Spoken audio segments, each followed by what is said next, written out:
এই 25 বছরে পাপগুলো কি কি করা হয়েছে, কোনো একটা পাপ বাকি আছে কিনা যা করা হয় নাই? 25 ইয়ার্স এর মধ্যে অনেকেই জিনা করেছে, অনেকেই। আমি আপনাদের কথা বলছি না, এভারেজ আমি পুরো বাংলাদেশের ইয়াং জেনারেশনের কথা বলছি। 25 বছরের ইয়াং এই প্রজন্মটা, এই লেটেস্ট যে প্রজন্মটা, এদের অনেকেই জিনা করেছে, বিবাহ বহির্ভূত সম্পর্ক।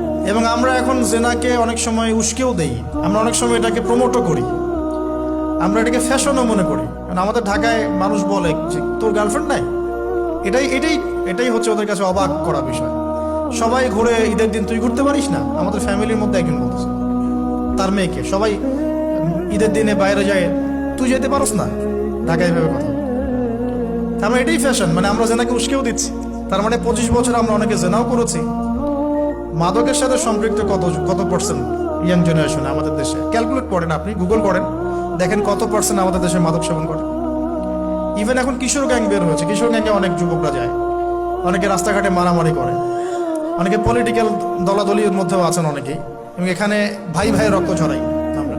উভয় মুসলিম, কিন্তু উভয় মুসলিম, জুমার দিন একসাথে নামাজ পড়ে। তাহলে এটা কোন দর্শন যেটা আমার ভাইকে শত্রু বানিয়ে দিল, আর পশ্চিমারা গাছের আড়ালে বসে বসে হাসছে? কারণ এই দর্শনগুলো তো ওরাই দিয়েছে।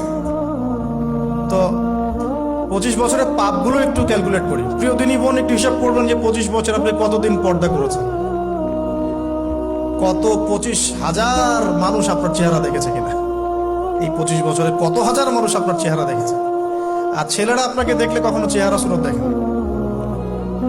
বেগানা নারীর দিকে একটা ছেলে যখন তাকায় এবং সেক্সুয়াল ডিজায়ার নিয়ে তাকায়, তখন সে চোখ দিয়ে তাকে রেপ করে। ভেরি সরি টু সে যে আপনি প্রচুর চোখ দিয়ে রেপ হয়েছেন প্রিয় দিনী বোন। অনেকেই আপনাকে চোখ দিয়ে রেপ করেছে, আপনি বুঝতেই পারেন নাই।